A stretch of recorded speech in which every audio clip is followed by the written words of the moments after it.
आज Doubtnut app download करें। Doubtnut पर अपने सभी गणित, रसायन विज्ञान, भौतिक विज्ञान और जीव विज्ञान के डाउट्स का करो सफाया।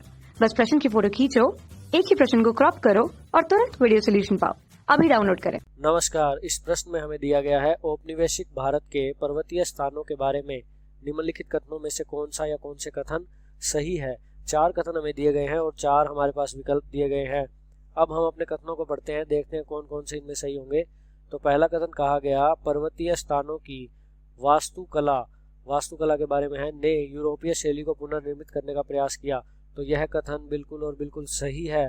पर्वतीय स्थानों की जो वास्तुकला थी यह काफ़ी प्रसिद्ध थी और इसने यूरोपीय शैली को पुनर्निर्मित किया। और दूसरे कथन में हमें कहा गया, पर्वतीय स्थानों को आरोग्य धरों के रूप में विकसित किया गया जहाँ सैनिकों की बीमारियों का इलाज होता था। तो यह कथन भी बिल्कुल सही है। ऐसे अस्पताल बनाए गए जहाँ सैनिकों की गंभीर बीमारी का इलाज होता था या फिर सैनिक जो जख्मी हो जाते थे उनका इलाज किया जाता था। और तीसरा हमें कहा गया, भारतीय सेना के कमांडर इन चीफ का सरकारी आवास शिमला बना। बिल्कुल सही। 1864 में यह हुआ। 1864 में सरकारी आवास बनाया गया कमांडर इन चीफ का शिमला में। और चौथा हमसे कहा गया, वर्ष 1864 में शिमला को टाइफाइड महामारी की वजह से खाली करवाना पड़ा। तो यह कथन बिल्कुल और बिल्कुल गलत है, क्योंकि 1864 में ऐसा कुछ नहीं हुआ। 1864 में जो हुआ वो यह है कि 1864 में शिमला को ब्रिटिश राज की, जो ब्रिटिशर्स का राज था,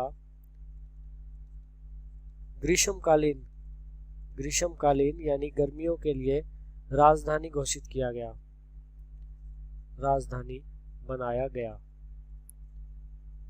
और साथ ही 1864 में एक और वाकया हुआ जो हम इसमें अपने कथन नंबर 3 में पढ़ चुके हैं कि कमांडर इन चीफ का सरकारी आवास बना। तो यह 2 बातें 1864 में हुई। टाइफाइड की महामारी की वजह से खाली नहीं करवाया गया था शिमला को। तो इस अनुसार हमारे इस प्रश्न के लिए जो सही विकल्प होगा वो होगा विकल्प 2। 1, 2 और 3 कथन सत्य है। धन्यवाद। कक्षा 6 से 12वीं से लेकर नीट, IIT, JEE वो एडवांस के लेवल तक 1 करोड़ से ज्यादा छात्रों का भरोसा। आज ही डाउनलोड करें डाउटनेट ऐप या व्हाट्सएप करें अपने सारे डाउट्स 8400 400 400 पर।